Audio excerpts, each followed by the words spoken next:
All right, so if you've made it this far, you've made it to the point where we are going to start adding a pattern into your background. Now, a pattern is quite different than just repetition. There's more to it than that. So the idea of like the drips coming down the face that we can see here, that's what we would call rhythmic repetition because it's creating a sense of movement, and it's also not like regular. It's not structured, it's not orderly. Now, pattern should be structured, it should be orderly, it should be predictable. So it's repetition of things that are ordered for a sense of structure, where the drips are going to be rhythmic repetition. Two different kinds there.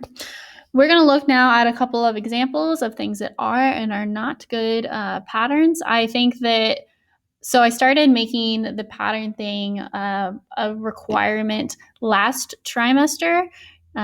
So some of these examples don't have good patterns, some of them do. This one here that we're seeing, you can see there's a very clear repetition of the pattern in the background.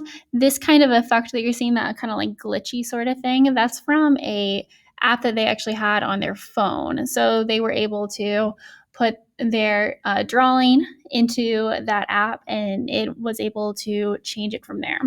If that's the thing that you're interested in, there's multiple different websites you can go to for that. My iPad actually has a program called Procreate, which I know we've talked about before, and it does that as well.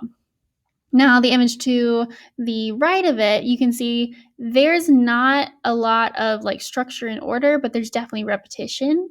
So that's something that we would not consider a pattern really, because it is not made for structure and order. It's really more rhythmic than anything else. So that one unfortunately doesn't fit.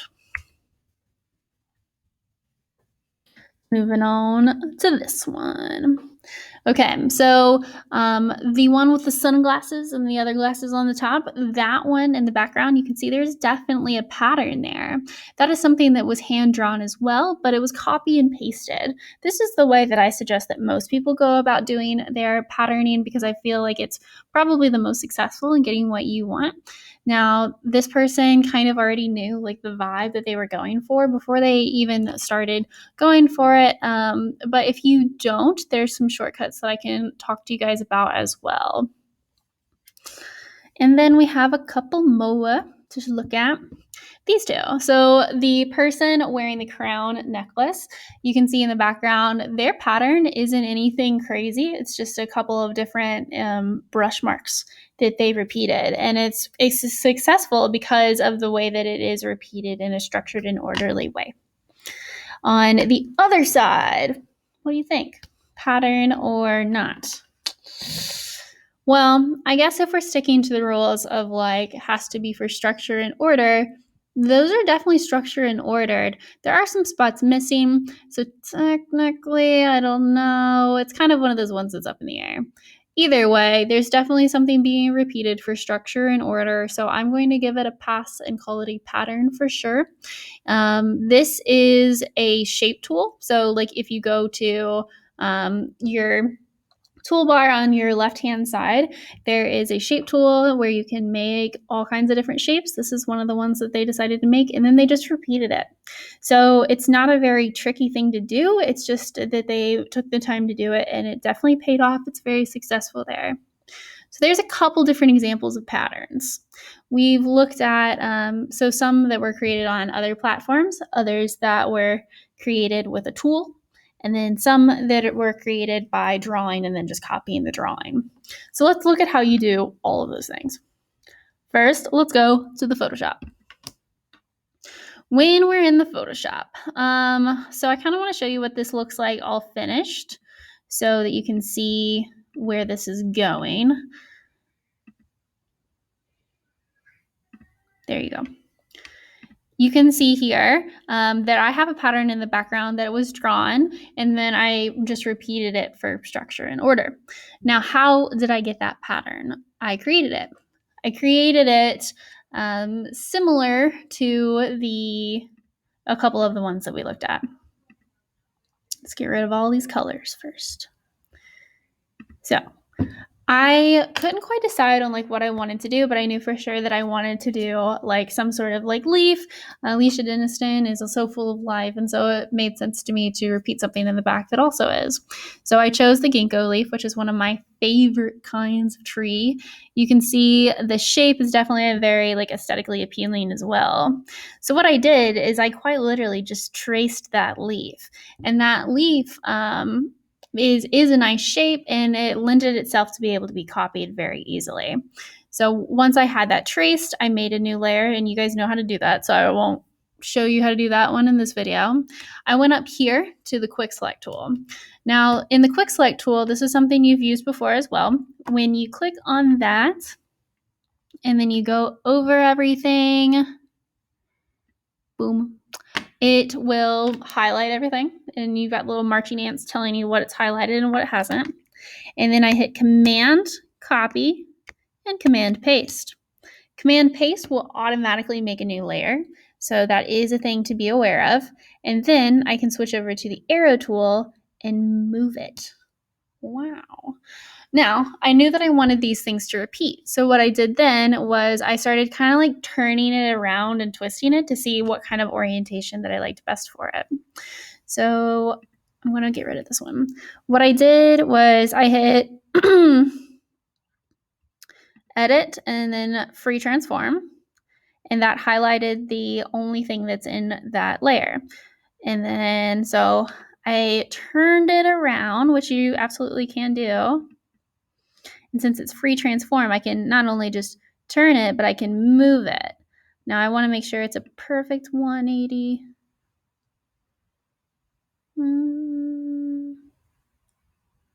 Almost there.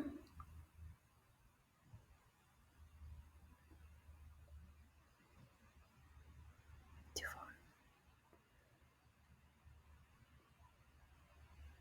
far. Okay, so you guys get the idea. Pretty close to a 180, and then I kind of put them together, and I realized, hey, that kind of looks nice. Once I had it selected, I just made sure to go in and erase that middle zone that I didn't really need anymore. So I'm showing you that now. Now notice that when I went to try to erase this one, it didn't let me. The reason for that is it's in a separate layer. So what I'm gonna have to do is right click on that first layer, and I'm gonna go down all the way down to merge down. You do not want to hit the other ones, just hit merge down. And what that does is it puts both of those two things in the same layer.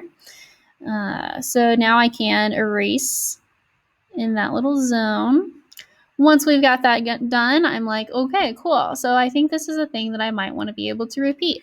So what do? I go back over to my quick select, highlight all the things, boom, command copy, command paste, paste puts it on a new layer, and then I can move it again. And I realized that they fit together. Whoa. And so this is what I did. I kind of messed around with the way the lines work so that it fit a little bit nicer. And then I repeated it throughout the background. So that's one way of doing it. So I took an image, traced it, figured out how I liked it, and then I copied it a bunch of times for structure and order. Other things that people did was some people went through the brushes. So when you click on the brushes, up here at the top, you see there is this little folder, this like file folder. It's a file folder full of different types of brushes and all of the weirdo things that you can do to them. So all of these affect the brush in a different way. And then there's also all of these different kinds of brushes that you can choose from. So let's say I wanted to do something kind of more broken up, so that I can see that there. And then if I wanted to go to brush settings, you see how it's in a specific direction. I can change the direction of that brush. So now it's like up and down. So let's say that I wanted to do that, and then maybe throw in something else. Like this is a cool like sponge texture-y sort of thing. That one's pretty neat. This one's like kind of a crazy. We'll change the color. so we can see it better. Okay. Yeah, there we go. All right. And let's say this is my end product. Not the best looking thing, but it'll work for this demonstration. So let's say this is the thing that I want to repeat. So I would do it the exact same way, just making sure it has to be, when I'm done with it, that I repeat it for structure and order, not just random willy-nilly. Then I could then copy that and do the exact same thing. Now, Command D to deselect. Last thing to show you, it's going to be down here. So there was one in particular that used the shape tool. So drawing a perfect shape sometimes can be a little bit tricky. So I wanted to talk to you guys about how you go about using the shape tool, which I am having a trouble finding. There we go. Sorry about that. Okay, so let's say you wanted to repeat a specific shape. So as you saw, when you click on the shape tool, it will appear as whichever one you want. And there's all kinds of different shapes that you can choose from. The polygon tool was the one that was used in the image that had the dude with the mask that was dripping out of the mask. And the polygon tool is basically any polygon, and then you choose the number of sides that it has. So, for example, right now, it's set to have only 3 sides. You can see that up at the top. But let's say I wanted it to have, let's say, like 19 sides. Then it'll do that. Now, you might not be able to tell it has 19 sides, but you can. So that can get kind of fun in being able to create a pattern that you like, is messing around with some of the more geometric shapes that you have. And you can copy and paste those as well. Just remember, it's all about creating structure and predictability when it comes to the pattern in the end. And that is the end of this.